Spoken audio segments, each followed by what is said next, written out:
Ne faites pas les mêmes erreurs que ceux qui ont omis de déclarer des marchandises à la douane. Serez-vous hors la loi? Le prix du non-respect de la réglementation douanière s'élève à 750 € d'amende.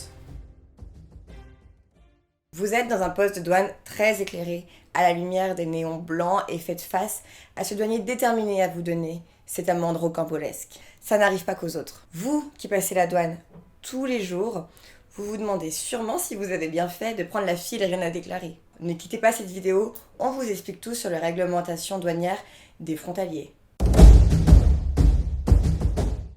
Avouons-le, passer la douane quotidiennement, ce n'est pas une partie de plaisir.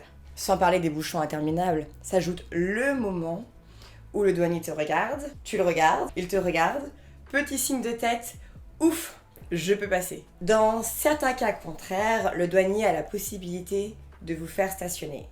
Vous demandez si vous avez des marchandises à déclarer et même de fouiller votre véhicule. Votre cœur s'emballe, vous vous sentez comme le pire des potentiels criminels. Serez-vous hors la loi? Votre coffre, votre sac, votre téléphone, tout est analysé. Et pour cause, vous ne pouvez pas traverser la douane avec n'importe quelle quantité de marchandises. Et le prix du non-respect de la réglementation douanière s'élève à 750 € d'amende. Dans le monde du frontalier idéal, passer la douane n'est qu'une formalité, un jeu d'enfant. C'est pourquoi vous allez découvrir sans plus attendre les quantités autorisées pour les frontaliers à chaque passage de la frontière. Premièrement, ne passez pas la douane sans votre carte d'identité. Ensuite, pour passer la frontière avec des marchandises, le concept de franchise-valeur est appliqué. Cela signifie que si le montant des marchandises n'excède pas 300 francs, vous n'aurez pas à payer les droits de TVA. Cette franchise n'est octroyée qu'une seule fois par jour et par personne. Pour certains produits, comme les cigarettes, l'alcool et l'essence, les frontaliers ont des limites un peu plus restrictives. Les franchises pour les non-frontaliers sont moins limitées et vous pouvez découvrir notre article complet sur les douanes suisses en description.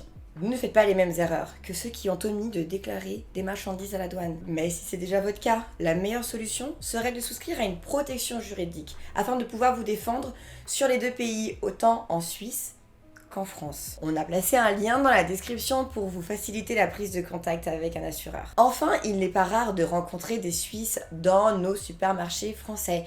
Et pour cause, les coûts des denrées alimentaires y sont beaucoup plus attractifs. Sachez bien que la quantité de viande importée de France autorisée à chaque passage de douane est de 1 kg par personne et par jour.